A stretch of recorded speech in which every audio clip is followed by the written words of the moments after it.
Hey guys, HDV here and welcome to a brand new video. Today we've got some pretty cool things to go over. Nintendo updates have popped up. We also have some potential new Legends Z-A images to go over, as well as some potential rumors for the Nintendo Switch 2 as well. A lot of things to break down today, so if you're excited for the video, make sure to drop a like down below. It's trying to hit 500 likes, it really helps out. Leave a comment with your thoughts on anything we cover in today's video. Subscribe if you're brand new, ring the notification bell, and let's get into it.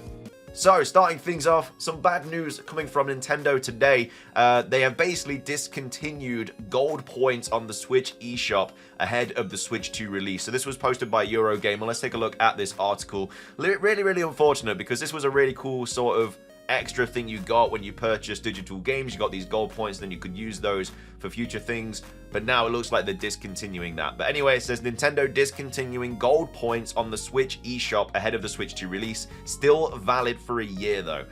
So Nintendo has announced it will discontinue its gold point scheme across the Switch eShop and official Nintendo website.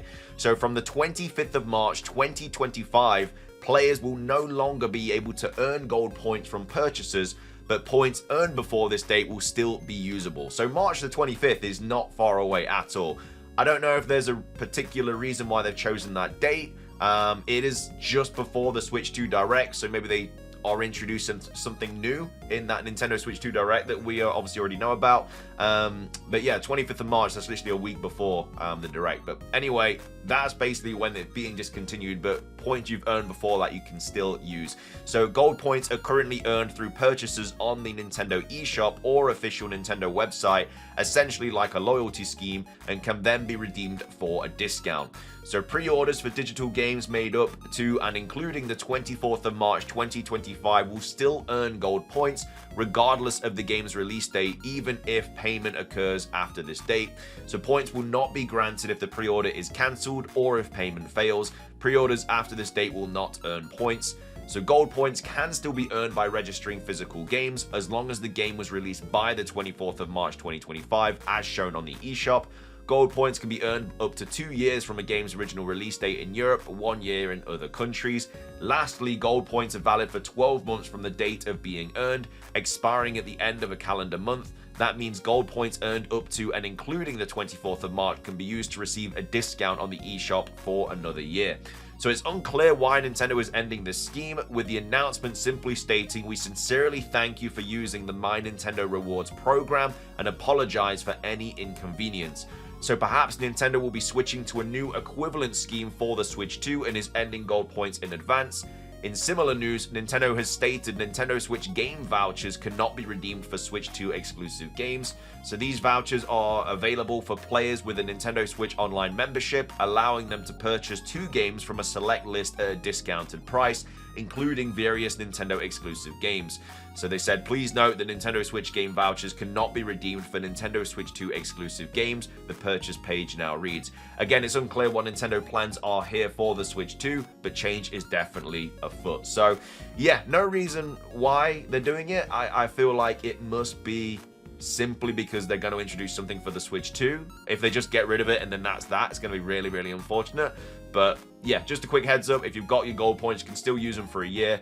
But if you buy anything after the 25th of March or the 24th of March, then obviously you're not going to get any gold points for that. So just a quick reminder, if you've got points, probably should use them. So that's that. The next thing I wanted to go over is a new rumor that's popped up regarding some Nintendo Switch games. So this was tweeted out by Cabby saying, "I'm sure this is true. Nintendo Switch 1 2025 will consist of the 4 games we already know of and ports/remakes. Maybe one small new game from a forgotten Nintendo IP." So this was posted on the Gaming Leaks and Rumors Reddit, saying Daniel Camillo, so contributor at GameIndustry.biz, Nier Automata sequel, Fire Emblem remake, new AAA Tomb Raider, and new AAA Castlevania will be announced this year. So some games that will be revealed/announced this year: Tomb Raider, new AAA main title, Fire Emblem remake, the Automata sequel, Castlevania AAA, and then EA FC 26 as well, which comes out around September, October time, EA does, so, or EA FC should I say. So they are obviously offering support for the remainder of the year, and they will do so. We already know they're going to after the Switch 2 comes out. So there's different reliable sources, fairly confident. Now, at the time I'm recording this, a Nintendo Switch Direct has not been revealed, but if it does get revealed, then a lot of this stuff could potentially be in that. But like I say, we don't know if this direct is happening at the time I'm recording this video. But if there is a direct this week, then yeah, this stuff could be revealed. But anyway, wanted to quickly go over that. Fairly reliable sources, fairly confident that they're all happening. So yeah, that's for the Switch 1 as well. That's not for the Switch 2.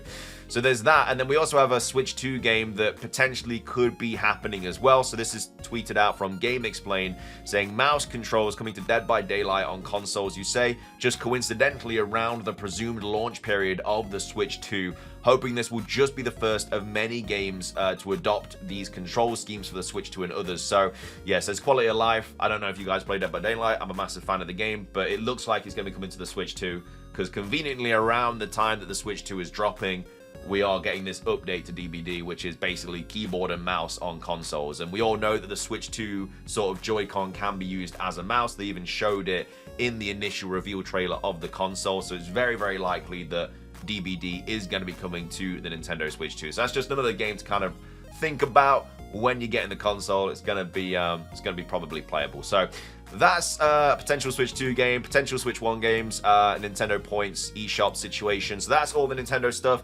Moving on, we have a new rumor to take a look at for Pokémon Legends Z-A. So this is an image that popped up on 4chan yesterday, I think. It popped up on the 17th of February, so yeah, yesterday. And we have an image to take a look at, which looks like some sort of Zygarde cell, but a little bit different than the one that we're used to, because obviously the Zygarde cell that we're used to is like green, and you know, we saw Squishy in the anime and stuff like that. This one is black, and it has a sort of like gemstone on its chest. It says VP Feb 17. There's nothing really else in this image that's worth noting. There is a little bit of text down here. I have no idea what that says. And then it also says confidential up here. The confidential logo is always slapped on these images just to make it look a little bit more legit. I mean, it looks relatively legit just from this. I assume, you know, if this is fake, it's just an artist, but they've done a really good job either way. It definitely looks, I mean, I could see this being a thing. Like I've not seen the rumor. I don't know what it's going to go over, but straight off the bat, when I see this image, I feel like it's going to be the opposite of Zygarde. So we have the regular Zygarde with, you know, the Zygarde cell, 10% form, 50% form, 100% form, and that's like the green version. And then we also have the kind of black version where this is the Zygarde cell for it, and this is the A legendary in Pokemon Legends Z-A. So Z for the green Zygarde, and then this is A, which is like a counterpart to Zygarde, because Zygarde is obviously trying to keep the ecosystem all good, and then maybe this Pokemon's trying to destroy it, so it'd be like opposite Zygardes, which would be really, really cool. But anyway, let's take a look at what this rumor says. Like I said, I've not gone over this yet. I mean, I've not read it before recording this video, so I don't know if that's literally what the situation is going to be. But it just says, Madame Leaks, posted on the 17th of Feb. It says, here you go, see you next week. Of course, even though it is accompanied with an image, take it with a massive grain of salt as always.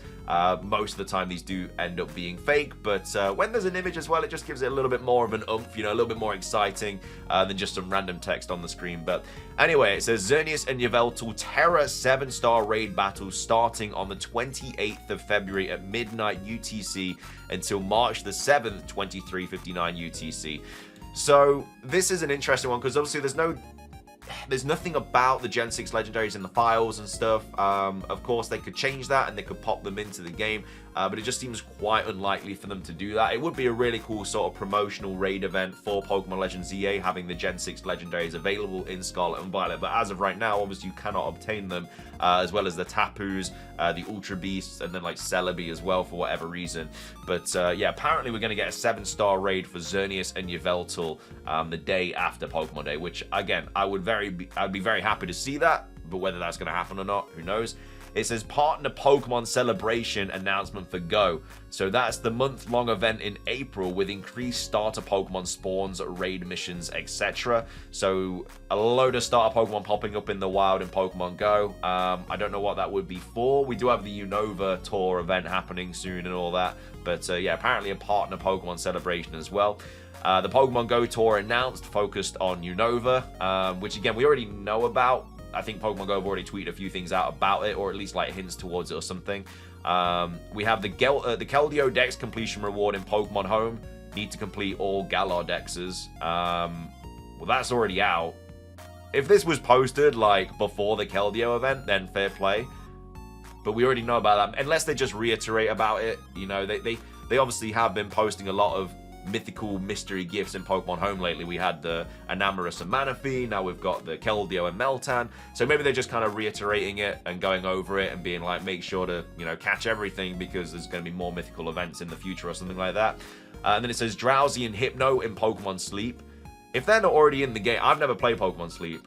If they're not already in the game, I feel like they've missed a bit there, because Drowsy and Hypno are literally like the sleeping Pokemon kind of thing. So I don't know why they wouldn't already be in the game. It says Suicune in Pokemon Unite, which we already know about. It was announced.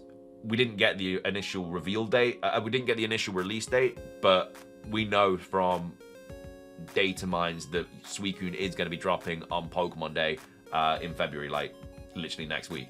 And then it says Sada with Slitherwing, Strike, and Turo with Iron Moth Tech in Masters. Again, I don't play Pokemon Masters. I don't know how likely this is going to be.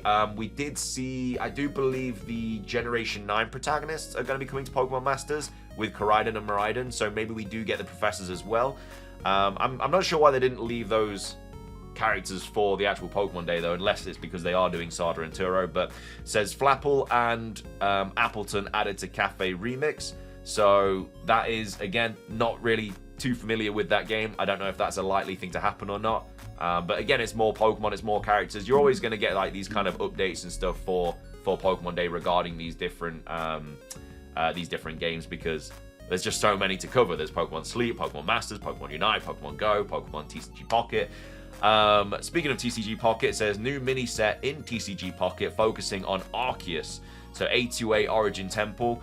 Again, with the TCG Pocket set, I'm pretty sure it's going to either be Giratina or Arceus. I feel like those are the most likely candidates, just simply because we've just had a Dialga and Palkia set, and Giratina is a third legendary, Arceus is the mythical Pokemon.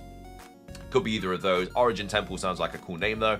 It says new trailer for Legends Z-A set in present-day Kalos. You work with Sycamore and the Quasar Initiative to turn Lumiose into a mecca for people and Pokemon alike. Which, again, we know about the redevelopment plan to sort of, you know, allow Pokemon and people to live in harmony. So that's apparently taking place in present day. So it's basically the same gameplay as Pokemon Legends Arceus. There's going to be 8 different parts of the city. So there's 5 districts, outskirts, sewers, and central hub. You use a device that has a new Porygon form, which is Porygon AI. Your missions shape how Lumiose looks, and the missions adjust to that. It would be really cool if you could do certain missions to affect the story and affect how Lumiose looks. So everybody's Lumiose City looks different. I would love for that to be the case. I don't think it's going to be. But I've always wanted to play a Pokemon game where your actual actions change the story. I think that would be a really cool thing, because it just allows you the replayability of it. You know, maybe you take certain actions in one playthrough and then you do different actions in the second playthrough. And it says Porygon AI begins glitching out and causing space-time rifts. So 2 other Sycamores, a younger and an older one, come through the rifts and warn about how certain actions affect certain things, including the awakening of a dangerous Pokemon later revealed to be a new one called Auraboda.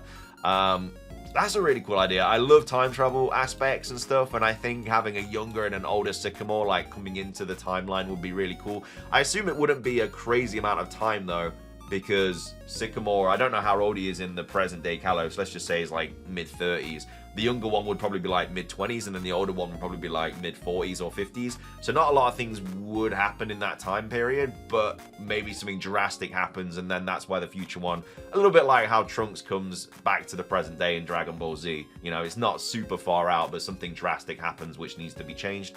And it says, the rifts cause Mega Evolution spikes, setting up the 5 boss battles. I know they're Go-Goat, Florges, Aegislash, Heliolisk, and Noivern. The trailer only shows Go-Goat though. And then additional new Mega Evolutions include the Kalos starters, Xerneas, Yveltal, Zygarde, Auraboda, and Pokemon Legends Z-A starters. So they haven't said what the starters are yet, but I assume they'll do that later. Yeah, they do. So it says Auraboda is a counterpart to Zygarde, also a snake dragon with the ability to shapeshift and has cores of its own, rainbow and more angular. It is said to be the mother of Xerneas, Yveltal, and Zygarde. So yeah, that's exactly what this is here. It's kind of like a counterpart to Zygarde, which just sounds really cool. I'm a massive fan of it. Massive fan of that. And it says the trailer ends with a release date of July the 25th, which is always got to check these dates just to make sure. 25th is a Friday. The starters then run on the screen being Piplup, Snivy, and Scorbunny. So, yeah, all in all, I'm a big fan of this. I do like this. I do like this idea. I like the counterpart to Zygarde. I like the Sycamore sort of time-traveling aspect. The starters, I'm absolutely fine with. You know, Piplup, Snivy, and Scorbunny, I think, are the biggest candidates. And then all the stuff coming to the other games as well. Sounds like a really good rumor. I'm a massive fan of it. Whether it's going to be true or not, we don't have to wait that long. It's literally 9 days away until Pokemon Day. I cannot wait. But let me know your thoughts on this rumor. Do you think it's legit or not? What are your thoughts on this image? And then also, what are your thoughts on everything else that we've covered today, like the points in the eShop, stuff like that, and then also the Switch 1 and Switch 2 stuff. But either way, thank you for watching. If you enjoyed, drop a like. Let's try and hit 500. Leave a comment, subscribe if you're brand new, ring the notification bell for daily Pokemon content. Have a fantastic rest of your day, and until next time, peace.